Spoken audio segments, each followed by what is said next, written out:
Hi, hello, how are you? My name is Enrique Palafox and I'm here with Dacre Stoker. Dacre, how are you? Enrique, I'm great. Thank you very much.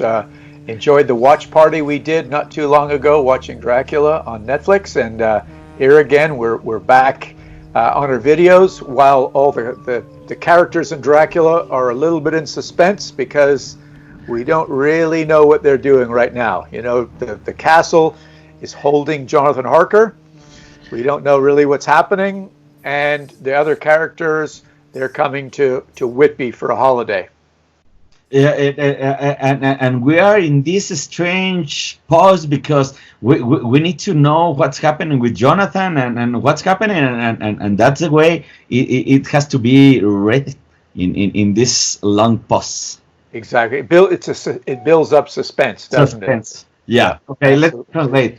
Hola amigos, bienvenidos. Estamos con Dacre Stoker en Estados Unidos. Estamos en esta quinta semana donde estamos en una pausa de mucho suspenso, pero no sabemos qué es lo que está pasando. Sabemos que Jonathan está tratando de escapar, pero no tenemos muchas noticias. Otros personajes empezarán a aparecer por ahí, pero bueno, estamos ahorita ya de regreso con los videos. Dacre.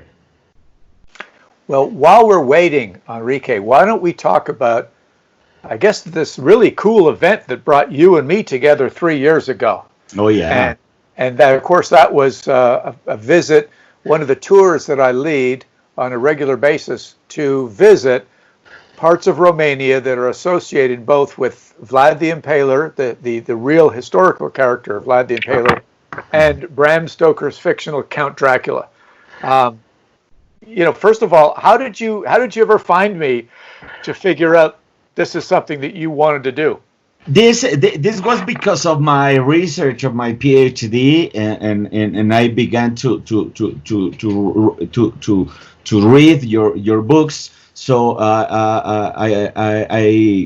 follow you on your social network, and I found that you were assisting to the World Dracula Day in Dallas, Texas. So I went to that World Dracula Day, and that conclude the search of you, and that give me like a ticket and a reason to go to Transylvania with you. Yeah, I remember us chatting about that. You know, hey, if I really want to go, I realized at the time you were very passionate and wanted to get the texture and the feel of these real places in Transylvania. So go ahead and translate. Yeah.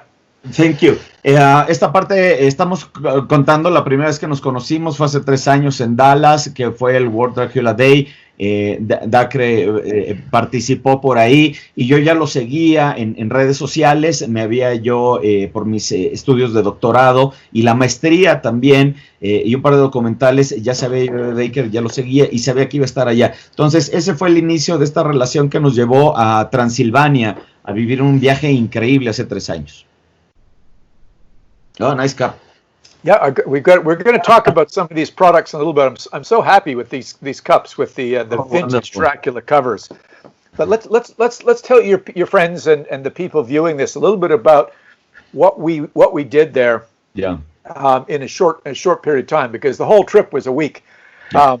We started in Bucharest, which is easy to fly to, and we saw the princely palace right in the historic section of Bucharest, which is a very modern city, but it has preserved this old historical section with some beautiful old churches, as well as the ruins of Vlad Dracula's palace. Of course, other rulers lived in this palace as well, but you've got to realize Bucharest is not very far to the Black Sea, which is basically separating the Ottoman Empire from Christian Europe, with good old little, you know, what is now Romania stuck in between. So that's the first place that we went to. Of course, there was a nice statue of Vlad the Impaler there. What was your first impressions of that place? I've been in Transylvania one time before with my sister, but it was another kind of trip. In this specific experience. It was awesome for me because I was traveling with you, that you know everything about Transylvania, that you know everything about the real places, and that was very important for me. And although I already knew the city, it was very important because we went to find also, did you remember, merchandising and trying to find how the Romanians feel the Dracula culture. That's right. Yeah. And so as we saw, there's lots of obviously tourist sites associated with Vlad the Impaler. They're very proud of him, and in many places also very proud of the fact that the fictional character Dracula is known world over. So our next stop after Bucharest was at Targovista, which was about an hour away, and this was another princely palace, and this was a fantastic ruin that UNESCO has given money to help renovate it, and it has the famous Chindia Tower that Vlad the Impaler built, so he could see from a far distance if any of the invaders were coming there. So this was really the most impressive palace that I saw the whole time. That really was a specific place that Vlad the Impaler was there for a certain time and had actually repelled the Ottoman invaders at one time there as well. This is all the 15th century we're talking about. And it was quite a huge fortress. I mean, it was very well, strong built and very strategic in the siting. Yes, yeah, absolutely. Well, one of the impressions I got that when you went down below the level of the earth, do you remember how cold it was? And this was in the summertime, like right now, as we're in June, and it was 85, 90 degrees on the top, but underneath it was very chilly, which was really interesting when you think of the fantastic architecture. And of course, this is influenced by the Romans, obviously, who were very advanced in building with bricks, these arches. And so the Romanians had a lot of technology, which was building technology and power, brain power, because of their heritage of the Roman Empire. Let me translate. La primera vez que viajamos a Transilvania fue una llegada a Bucarest, donde, bueno, pues es la capital. Ahí está muy cercano del Mar Negro y, bueno, era una posición estratégica, ¿no? Pero ahí empezamos a ver sitios relacionados, sobre todo con Vlad y la importancia cultural que tiene. Luego viajamos a Tragoviste, que es una fortaleza donde Vlad estuvo presente y tenía una situación estratégica a nivel militar, porque recordemos que era una parte que era muy atacada, las invasiones querían entrar a Europa y, bueno, pues ahí se plantaba él. Okay. So our next stop was to go on the next day to the countryside, and it really did feel, remember, kind of like leaving the city. Definitely. And going to the wildness like Jonathan Harker, and we went to Poenari Fortress. To the left beyond the forest. Absolutely. And this is sort of the one place where we know for sure this is Vlad Dracula's castle. And you have to climb up 1,480 steps up the side of the mountain, and there actually are real steps there, so you're not actually crawling up the mountain like people did many years ago when they had to build the place for Vlad. As their prisoners, but it was a very, very strong fortress, and it's fantastic. I want to ask you what your feeling was like. Had you been there before with your sister, or was this your first time up? I went there, but the understanding of the sighting was in this occasion, because to climb up all those steps. And trying to figure how the armies went into trying to invade that, I mean, it was impossible. And the view of the place, it's also breathtaking, to say. It really is. So I highly recommend, you can Google Poenari, and you can see, now they've got good drone footage. You can see the sighting is incredible. So we come back down again, which is much easier than going up. Yeah. And we get into our vehicle and we drive up even higher mountains. And what is always so cool, you go all the way up this twisty, turny highway and you get above the clouds Yeah. And there's this cool village up on top, and we're essentially driving to Brasov to go see Bran Castle, and that voyage going up and then back down what's called the Transfargesen Highway. It's a very, very famous highway, and it was built actually by Ceausescu, the communist dictator, to get people and troops through these very high Carpathian mountains. How did your stomach feel? Was it okay going up and down all this? Yeah, it was quite an experience because you get all this amazing sceneries, but the driving is amazing, and do you remember that higher cross in the top of the mountains? Yes. In the Carpathians?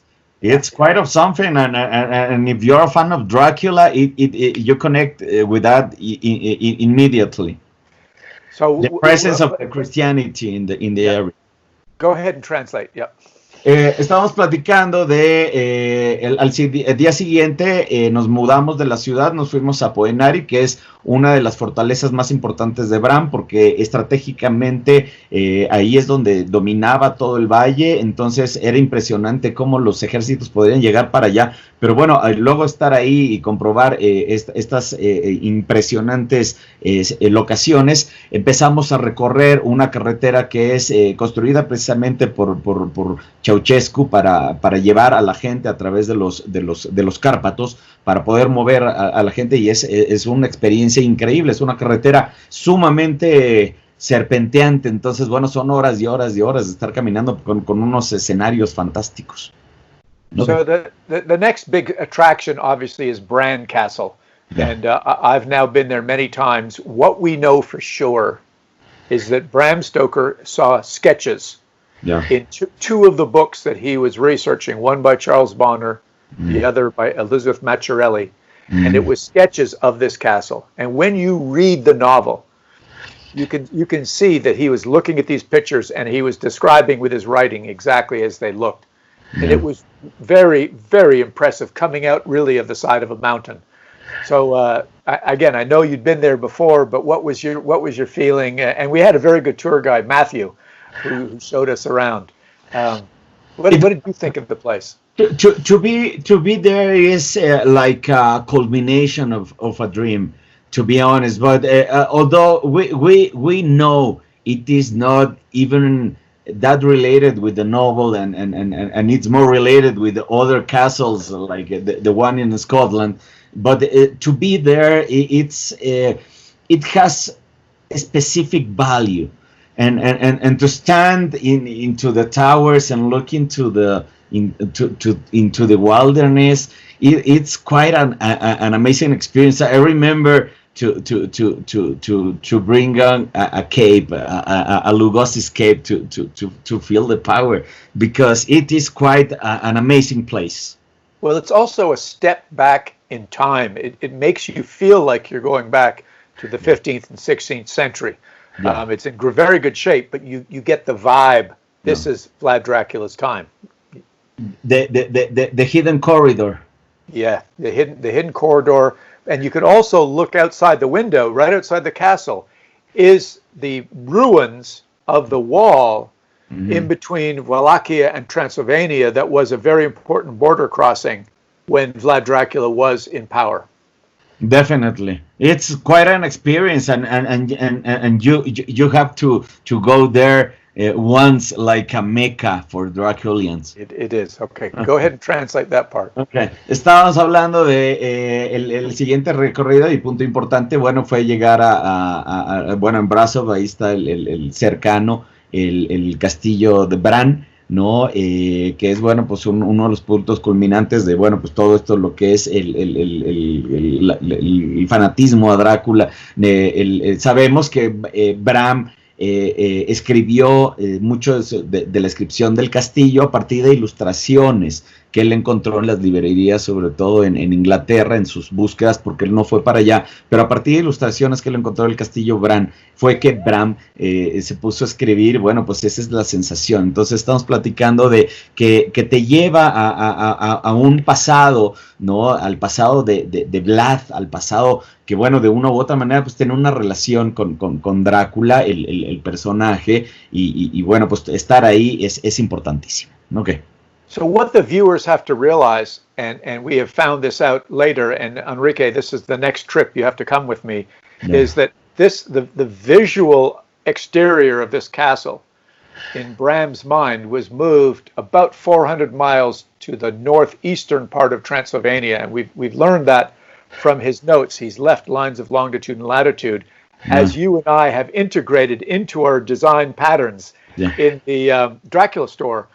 This is where the location of the action, the Borgo Pass, this is where, close to Bistrica, where all the action happened. So imagine, if you would, picking up Bran Castle and moving it and putting it on top of Mount Israel, the location that Hans de Roos actually found in his research of the place. So that's the value of going to Romania. We're beginning to put all the pieces of the puzzle together. Wonderful. Está diciendo Dacre que en uno de sus últimos viajes, bueno, pues él ya visitó el lugar donde Bram trasladó mentalmente el castillo Bran, se lo llevó a una región que está alejada del castillo, pero bueno, está muy bien ubicada. Él encontró tanto longitud como latitud en un mapa donde ya se ubicaron en las notas de Bram Stoker, donde se ubica el pasaje de Borgo, donde estaría el castillo y ese tipo de cosas. Entonces Dacre ya visitó para allá y bueno, pues se imaginen trasladar el castillo Bran a esa circunstancia, ¿no? Ok. So, since we're now talking a little bit about the Dracula store, should we start talking about some of our products? Definitely, because it's a lot of passion in there. Absolutely, and I think one of the things that, I mean, I love everything, but I love one of the things you've done with this design, and it shows, if you can look in the background of this book, you can see the map, and see Transylvania there. That's it. Some of these items, and this map is one of them, is the actual map that Bram Stoker used for his research to find the places that are circled here on the map to show exactly where the story took place. Obviously, other things we have created and taken artistic liberty to change and show around. But this is what we call Harker's journey. I don't want to sound pretentious or something, but that's the beauty of our work. You have those insights, you have access to those specific information, and those information means files that we can access, so we can design and to be the very accurate as Bram described it, no? Exactly. That's the whole idea, is patterns based on Bram Stoker's writings, the way he described certain places, even to the point where, Jonathan Harker is giving a crucifix to hang around his neck. We actually have on the back of a pillow even the exact writing that was on the letter in the story Dracula's Guest, from Dracula to the maitre d' at the Four Seasons Hotel. Yeah. Here is the actual address and the seal. So all these creations are very, very similar to how Bram described them in the story, and it's a strictness that we're trying to do to bring authenticity from the Bram Stoker estate to you. People need to understand that, and I do believe that is very important. These are not random designs that we are doing just because we like them.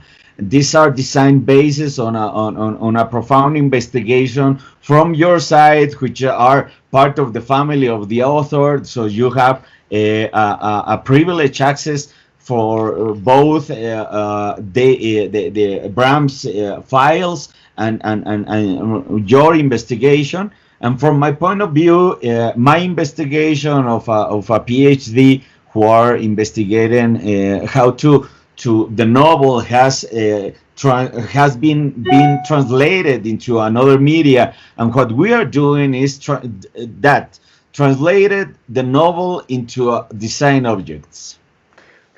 Yes, exactly. Very well said. And one more thing before you translate. Here's an example of one of the crates. Remember, there was 50 crates of dirt that the Count has to send over from Transylvania to his locations, the 3 houses that he's purchased, and he actually did use the company, Mitchell's Sund and Candy, and this is the exact address that he sent it to. Okay? Yeah. And funnily enough, he actually used the name Count de Ville, Count Devil, as the recipient of one of these boxes of dirt. Go ahead and translate all that too, Enrique. Queremos compartirles un poco esto que estamos haciendo en la tienda de Drácula, porque no es nada más diseñar porque nos guste diseñar. Creo que lo que le da mucho valor al trabajo que estamos haciendo Dacre y yo a nivel creativo es que, bueno, pues él, siendo familiar de Bram Stoker, tiene acceso privilegiado a documentos y a información que pocos tienen, además de que él es un apasionado de Drácula. Yo, por mi lado, con mi investigación, tanto mi trabajo como diseñador gráfico, mi maestría en Drácula, en comunicación, y mi doctorado en Drácula también, pues tiene esta obsesión de ver cómo se traslada la novela a otros medios de comunicación. Y lo que estamos haciendo Dacre y yo es eso. Estamos haciendo un ejercicio de trasladar lo más realista posible, utilizando cosas que Bram hubiera utilizado, ¿no? Para darle una traducción del relato, en este caso, a objetos de diseño. Aquí, por ejemplo, nos está enseñando Dacre, son las cajas del Conde Drácula. Nunca se mencionan ataúdes. Son cajas que las tenía que recibir el Count de Ville, porque es un juego de palabras que es Count de Ville, Count el Diablo. Y por el otro lado utilizamos, ¿no? Mitchell & Son, que bueno, pues es la compañía que enviaba estas cosas. Entonces, sabemos por la investigación que no hay ataúdes en la novela, sino son ese tipo de cajas. Entonces, por lo tanto, los diseños que hacemos es lo más apegado al texto de Bram. Continue, please. And probably to me, one of the most impressive collections is a result of me collecting images of early edition Dracula books for the past 15 years. So this is something that Enrique put together, and it's beautiful. It's very pleasing to the eye, but it's a tote bag, obviously, and we have done many things with the same design. We have put them on socks. I love it, the socks. Okay, and we even found a lady's scarf, okay, which is this. Definitely. Okay. Translucent. Yeah, beautiful scarf that would go, around a lady's neck. Yeah. And recently, Enrique, this just came in. It's a prototype for a men's necktie, the same way, as the scarf. So we have many things from house decorations, these mugs that are useful, the little booklet I showed you, and pillows. And we have just also received permission to start working on a whole nother beautiful pattern, which is the Dracula notes that will be coming to the store very soon. So the key thing about our store is we do the research, we find the authentic pieces, and about every week or 2 weeks, we find new little things to put into this store to give you guys an opportunity to have the same feel that we do, which is loving the authenticity of some of the famous lines that are in the story. I love that one. Estamos hablando de un poquito otro patrón que tenemos entre muchas cosas que estamos subiendo. Por ejemplo, algo que visualmente es muy atractivo de Drácula y de la pasión de Drácula de Bram Stoker es la cantidad de portadas de libros que ha tenido a lo largo del tiempo. Recordemos que Drácula tiene 123 años, entonces han salido cantidad impresionante de portadas. Entonces lo que hemos hecho es jugar con esas portadas que son súper bonitas para meterlas en objetos de diseño que, bueno, cumplan con sus expectativas. Entonces los hemos aplicado en cosas que son súper decorativas para la casa y demás, no, para que no sea ahorita la parte gore, ya entraremos a esa parte, pero bueno, ahorita hay unos diseños que valen mucho la pena. Entren a The Dracula Store porque estamos haciendo investigación profunda, no, llevada a objetos de diseño inigualables que no van a encontrar en ningún otro lado. Oh, I love that. The tote bag, yeah. Yeah. So that's a bit of an overview. I think that's probably enough for today. Yep. So we have some more surprises to bring you at other times. But thank you all for listening today, and we'll see you next week. Okay. Let's do a little commercial here. We have a 15% of discount. Yeah. Because we've been doing the watch party on Netflix of the BBC Netflix co-production of Dracula, we've got a special coupon all the way to June the 20th, which is 15% off for any items at the store, your whole order. And if your order is more than $35, it's free shipping. So come to our Dracula store, utilize the coupon Dracula Netflix Watch, and come and enjoy our store and get your coupon. See you next week. Wonderful, thank you, Dacre. Let me translate. Estamos celebrando, también les queremos invitar a que pasen precisamente a la tienda de Drácula. Estamos celebrando que Drácula llegó a Netflix con la serie de BBC y Netflix. Entonces hubo un watch party el día de ayer con varios autores y habrá la segunda y tercera parte el día 19 de junio. Entonces esténse pendientes a las 6 de la tarde.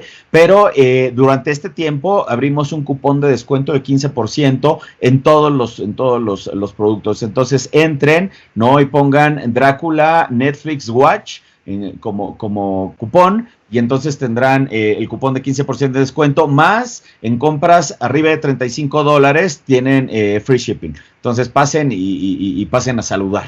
¿Ok? Thank you, Dacre. Okay. Bye-bye. See you next week. Bye-bye. Yeah. Bye-bye.